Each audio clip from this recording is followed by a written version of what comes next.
On va entendre un personnage, Thibault de Montbrial, qui incarne la politique dont vous parlez, qui depuis très longtemps alerte sur une augmentation de la violence, des violences en France et de tout ce qui s'ensuit. Et évidemment, l'événement du jour nous ramène à vous. Thibault de Montbrial, Maître Montbrial, bonsoir, merci beaucoup d'être là. Bonsoir Darius Ruber. Première réaction, quand vous avez entendu la nature, il faut la rappeler ici en quelques mots, de ce qui s'est passé, cet enfant, cet élève de 14 ans, dans cette scène d'épouvante et on est en marge d'un contrôle, d'une fouille des sacs. Donc les gendarmes sont là, présents, et ils poignardent, ils poursuivent la surveillance pour la surveillante pour la poignarder, et elle décédera ensuite de ses blessures. D'abord, évidemment, de l'effroi, une compassion profonde pour cette jeune femme, jeune maman d'un petit garçon. Et paradoxalement, pas de surprise. Il y a une surprise du fait, parce que ça arrive. Mais si on prend du recul, on est dans une continuité d'événements toujours plus violents, d'une société hyper fracturée, et du fait que pour ce type de violence-là, parce qu'il en existe malheureusement bien d'autres, mais pour ce type de violence-là, on est dans l'illustration absolue de ce il n'y a plus aucune gestion, aucun apprentissage de la gestion de la frustration chez les jeunes. Parce que, vous savez, l'effondrement de l'autorité, qui est celui que notre pays subit depuis un certain nombre d'années, il s'illustre par un nihilisme qu'a le champ libre dès lors qu'il n'y a plus d'autorité.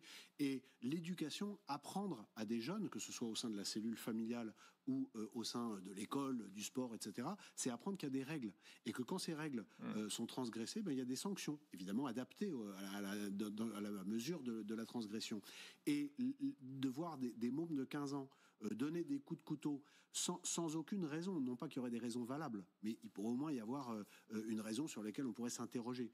Ça illustre le fait qu'un événement va générer de la frustration, en l'occurrence cette fouille, et que cette frustration conduit à un acte qui paraît aux gens sensés et structurés totalement atroce et disproportionné. Sur la gravité des désordres, vraiment, la scène est presque chimiquement pure, tout y est. Les gendarmes sont déjà là. C'est pendant une fouille, en marge d'une fouille, que ça a lieu. C'est-à-dire qu'on découvre à la fois, évidemment, l'ampleur des chiffres.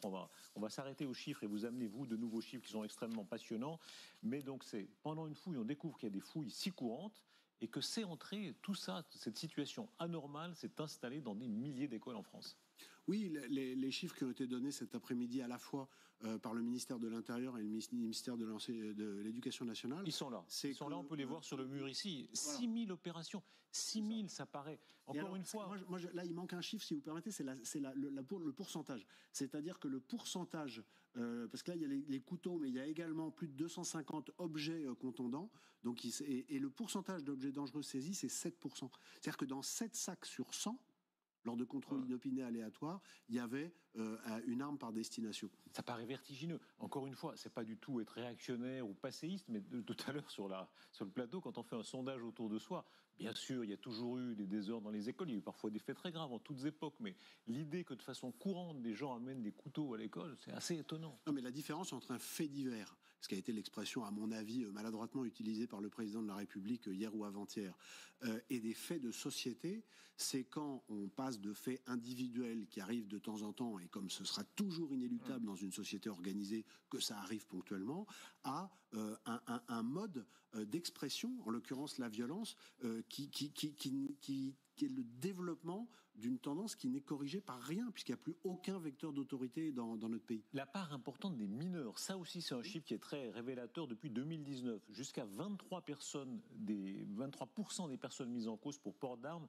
sont mineurs, soit environ 3 000 jeunes par an. Oui, mais c'est toujours pareil, c'est ce que je vous dis, le fait qu'il y a une explosion de violence, qu'il n'y a plus d'apprentissage de la frustration, de la gestion de la frustration, et surtout, et puis ça c'est quand même un sujet qui n'est pas forcément le sujet du jour, parce que j'ai pas d'informations particulières, mais qui est un sujet statistique, c'est qu'il y a des cultures nouvelles qui sont entrées en France, le fait que les médias ont longtemps répugné à dire que Elias avait été massacré à coups de machette, parce que la machette est un outil qui renvoie à une autre culture, or elle est de plus en plus utilisée lors de violences de cette nature, le fait qu'il y a des violences tribales, des violences entre bandes ethniques, entre bandes ethno-religieuses, tout ça multiplie de la complexité. Ce sont des facteurs extrêmement inquiétants sur l'évolution de notre société. Est-ce que c'est la fin d'une parenthèse enchantée? Robert Badinter, qui est pas soupçonnable d'être réactionnaire, disait: on a vécu quelques décennies heureuses depuis la fin de la guerre, où il y avait encore la tradition un peu conservatrice, le bon côté du conservatisme, c'est-à-dire la tradition des instituteurs de la Troisième République,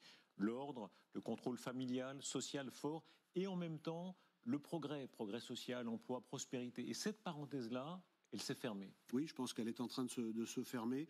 Nous vivons la toute fin d'un cycle. Je pense qu'en réalité, nous avons déjà commencé le cycle suivant, mais comme toujours, quand on est dedans, la perception de la bascule est difficile. Nous sommes entrés dans une ère qui est, je pense, une ère de désordre et de violence, qui est l'aboutissement, moi je dis que c'est l'addition de tous les manquements depuis une quarantaine d'années qui est en train d'arriver.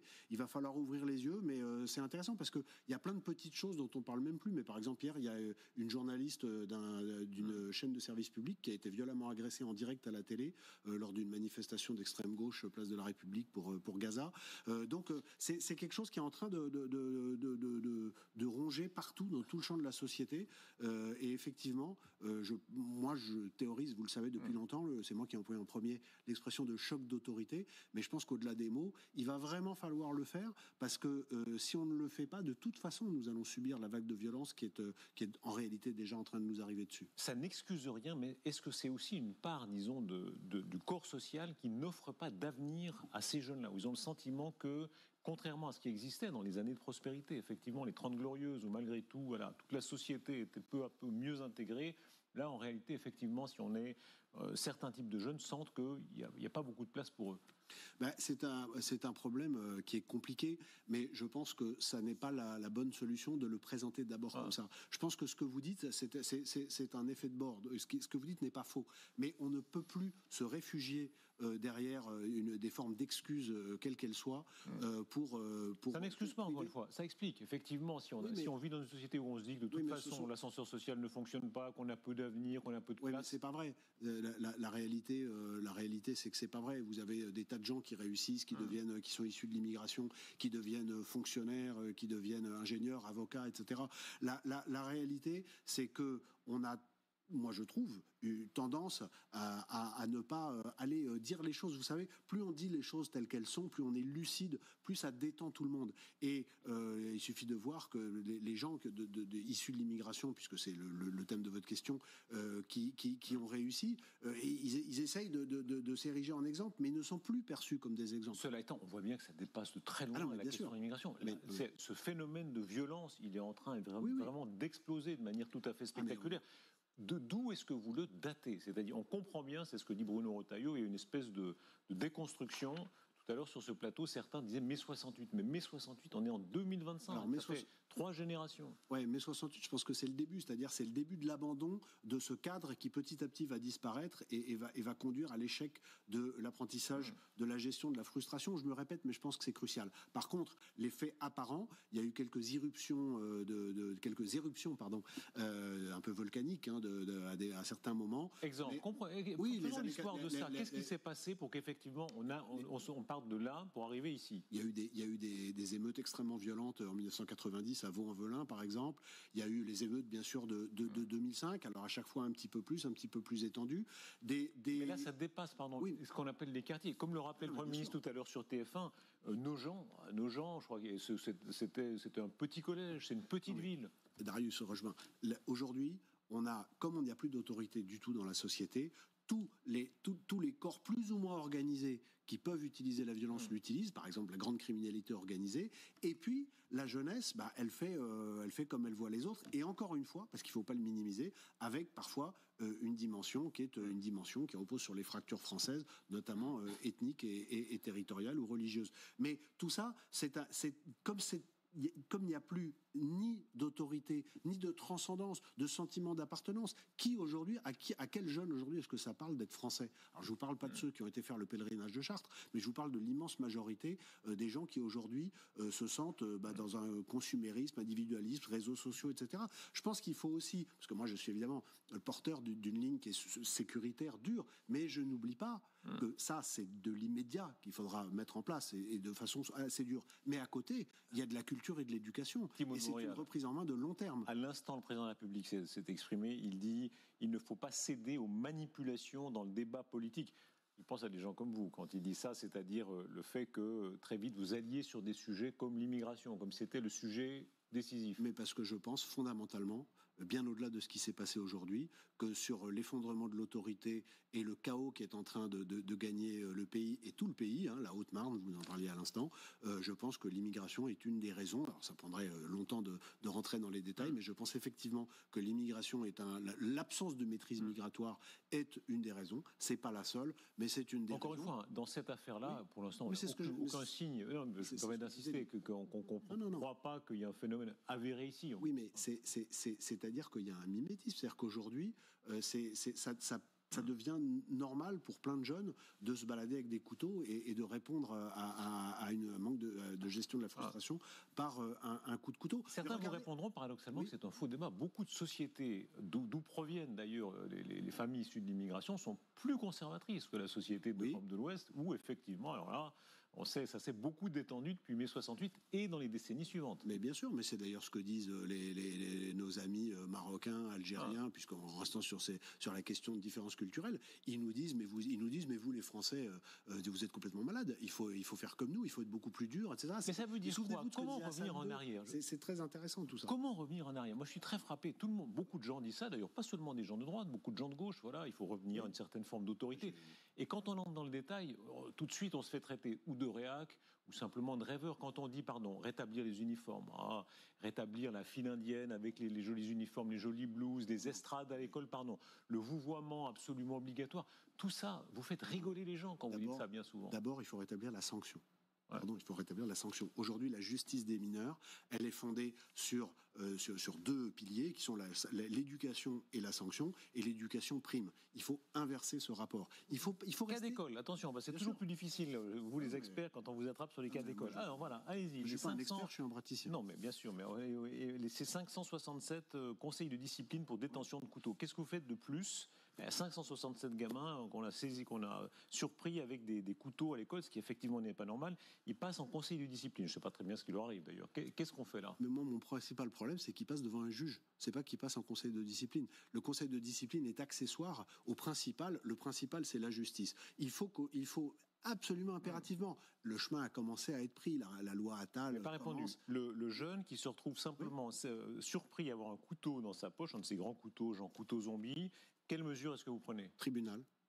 Directement, bien sûr. Vous allez condamner un gamin parce qu'il a un couteau dans son sac? Vous le condamnez à une sanction qui est à la mesure de ce qu'il a fait. Donc si c'est juste du transport, vous le condamnez pas autant évidemment que s'il a menacé quelqu'un. Un gamin qui a transporté un couteau. Vous condamnez à une amende, vous condamnez les parents à une amende, vous impliquez. Il faut que ça fasse quelque chose dès que le système est testé. Il ne s'agit surtout pas d'être excessif. Toute la difficulté en réalité, c'est pas de mettre en place la chose, c'est que ça reste bien mesuré et proportionné. Mais le jeune doit absolument sentir que quand on lui dit ça, c'est interdit, ça n'est pas un interdit administratif scolaire. C'est important, mais c'est accessoire. Le principal, c'est que c'est interdit parce que c'est socialement, c'est la société qui l'interdit. Et donc, tu vas voir le policier puis le juge, et là, tu as une sanction. Pas dans 6 mois, dans 1 an, comme c'est actuellement le cas, mais tout de suite. Et c'est des petites choses. Sur les faits de violence, des violences caractérisées, des peines d'enfermement, même très courtes, 10-15 jours. Les Pays-Bas l'ont fait, les pays du Nord l'ont fait. Enfermement où? Dans quelle structure? Alors ça dépend de l'âge et ça dépend de la gravité, mais je pense moi qu'il faut augmenter, qu'il faut faire des vraies prisons qui soient réservées aux mineurs, avec des peines très courtes, avec des éducateurs dedans. Il ne s'agit pas de laisser le môme au milieu d'une population délinquante, mais il faut que les jeunes se disent « Ouh là là !» La société nous interdit ça, et quand on le fait, effectivement, si vous me pardonnez l'expression un peu triviale, mais ça me fait quelque chose, ça pique, je le sens. Bref, c'est quelque chose il y a une action et il y a une réaction du corps social qui est tangible. Ensuite, il y en aura qui vont continuer le parcours de délinquance, d'autres qui vont arrêter, et on adapte à chaque fois. Mais la clé, c'est qu'il y ait une sanction immédiate. Et l'autre clé, Darius Rochebin, c'est que l'État assume, et pour moi c'est la pierre angulaire, la force légitime, et que la police et la gendarmerie soient soutenues par l'administration et par la justice lorsqu'elles sont contraintes à utiliser la force dans le cadre prévu par la loi, ce qui malheureusement aujourd'hui, en réalité et en pratique, n'est pas le cas, ce qui fait, et les jeunes le savent, et les voyous encore plus. Croyez-vous aux mesures, non pas sur l'intention, mais sur l'outil, qui est le couteau? Ce sont les déclarations de François Bayrou tout à l'heure sur TF1, et il y a quelques instants d'Emmanuel Macron qui dit, par exemple, on va mettre des sanctions massives, des interdictions, on ne pourra plus vendre des armes blanches, et ça recoupe ce que disait François Bayrou, qui disait on va limiter, par exemple, l'accès à certaines armes, et les commandes sur Internet devront être visées par les adultes. Et on va interdire les clubs de golf, on va interdire les béquilles médicales, on va interdire tous ces outils qui sont utilisés dans les bagarres par les jeunes. Je pense qu'il faut... vous savez, sincèrement, Darius Rochebain, la population est exaspérée. Avec mon centre de réflexion sur la sécurité intérieure, je fais 2-3 déplacements par mois dans toute la France où je vois des gens, y compris des élus locaux. Les gens, aujourd'hui, sont exaspérés par cette violence, qu'ils soient de droite ou de gauche. Et c'est pas d'interdire... Il faut être sérieux, Darius Rochebain. C'est pas d'interdire la vente de couteaux aux mineurs qui va changer quoi que ce soit. Ça n'est que l'instrument. Et oui, parce que dans les cuisines, il y a des couteaux. Oui. N'importe qui a un couteau à pain à la maison, ça effectivement. L'ampleur de la culture du couteau, c'est le mot qu'a utilisé François Bayrou tout à l'heure sur TF1. Là aussi, le chiffre est tout à fait vertigineux, parce que souvent on dit on exagère. Non, on n'exagère pas. Presque 10 400 attaques au couteau chaque année en France. Ça fait 28 par jour. Oui. Et quand on regarde, ne serait-ce que dans la région parisienne, 130 par an dans les établissements scolaires de la région parisienne. Oui, c'est un phénomène de très grande ampleur. Bien sûr.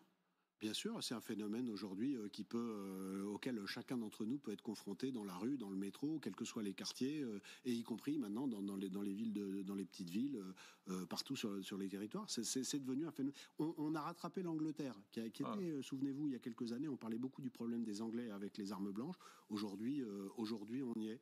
Mais je pense qu'il faut vraiment renverser la table. Moi, je vous dis, j'appelle ça le choc d'autorité. Il y a des déclinaisons policières, des déclinaisons judiciaires. J'ai une idée assez claire de ce qu'on pourrait faire, mais il faut le courage aussi d'assumer ces mesures face à une partie, non pas de l'opinion, parce qu'elle est très largement favorable à ça, mais une partie des médias, une partie de la classe politique qui, pour des raisons soit de naïveté, soit de cynisme, se met du côté du désordre. Est-ce que c'est un retour de la violence plus en général? Moi, je faisais la réflexion, je ne me suis jamais battu à l'école, une fois, voilà, j'ai perdu. Vous êtes battu à l'école, vous, quand vous étiez gosse? Oui. Oui, souvent? Vous gagnez, j'imagine. Non, mais c'est pas. Mais sérieusement, est-ce qu'on est entré dans un monde en Europe de l'Ouest, les mœurs, heureusement d'ailleurs, c'était beaucoup adouci par rapport à d'autres époques ou sur d'autres continents. Quand vous demandez aux petits Américains, aux petits Russes, on se bat beaucoup plus dans les cours de récréation. C'est très frappant. Est-ce qu'on est revenu ici en Europe de l'Ouest à un monde plus dur? Oui. Absolument, y compris sur le plan international, tout ça est en train d'évoluer. Mais votre question est très intéressante parce que un des problèmes de nos élites, entre guillemets, c'est que la part des gens qui sont en position de décider sur le plan politique, sur le plan administratif, sur le plan économique, qui ont déjà été confrontés à la violence, à la peur physique, à la douleur physique, elle est en réalité extrêmement faible. Moi, j'ai servi dans les parachutistes d'infanterie de marine, j'ai eu tout un parcours qui fait que j'ai été confronté à une forme de violence. Donc, je sais ce que ça fait. Je sais ce que ça fait c'est ce paradoxe qui frappe. Effectivement, on est dans des générations qui n'ont pas connu la guerre, grâce à Dieu, qui n'ont même pas connu le service militaire. Oui. Et en réalité, il y a une infusion de la violence que le Premier ministre appelle aussi, culture de la violence, culture du couteau, qui est encore plus forte. Oui, mais d'où la réticence à utiliser la force légitime qui est pourtant prévue par la loi et qui est à la base du pacte social. Parce que la sécurité, c'est de préserver les gens qui sont les plus défavorisés. Les premières victimes de l'insécurité, c'est les plus pauvres, c'est pas les plus riches.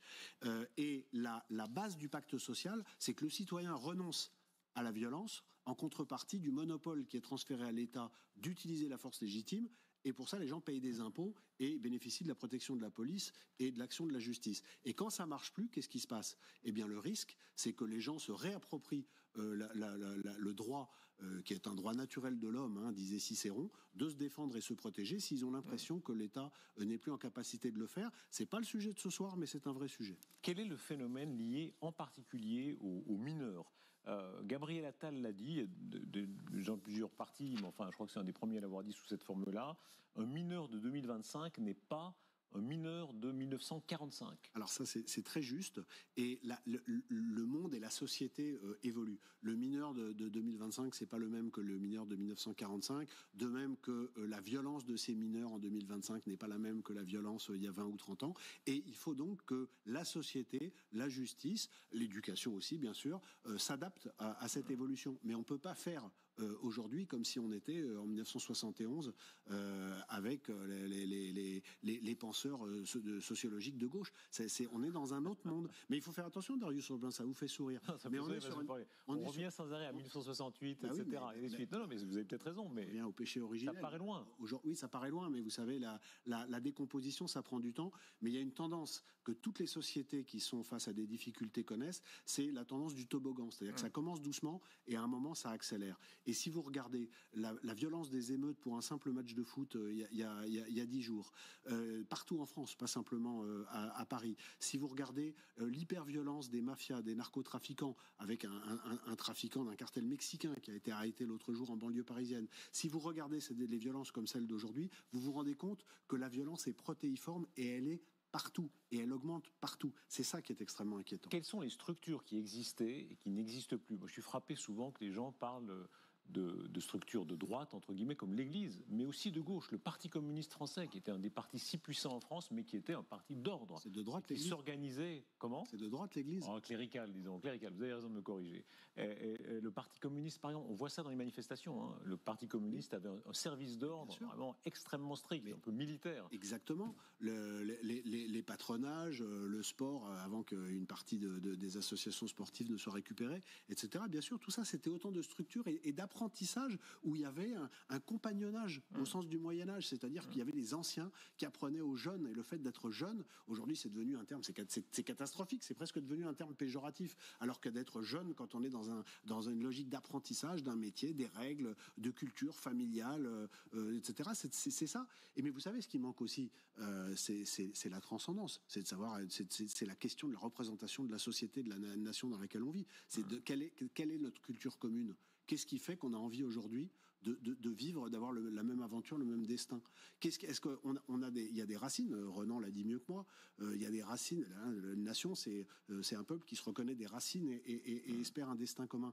Mais est-ce qu'on a encore ça aujourd'hui? C'est un vrai sujet. C'est un vrai sujet. Et surtout, comment ça se recrée? Si vous avez raison, on voit bien que ça ne se décrète pas. En réalité, il n'y a aucun politique qui peut arriver et dire on va recréer une transcendance. Non, si vous permettez, c'est un corps sur deux piliers. Il y a un pilier qui est urgentissime, c'est le choc d'autorité, avec notamment un programme policier et un programme judiciaire viril mais correct, comme on dit en rugby, mais avec vraiment la force légitime et des choses qu'il faudra accepter, des effets qui au début seront difficiles parce que les gens en face, que ce soit des trafiquants ou des jeunes délinquants, ne comprendront pas et donc s'y opposeront, et donc il faudra assumer un bilan, parce qu'il y en aura un, et dans le même temps, une réappropriation par la culture et par l'éducation, mais tout ça ne pourra pas se faire à droit constant et à immigration constante.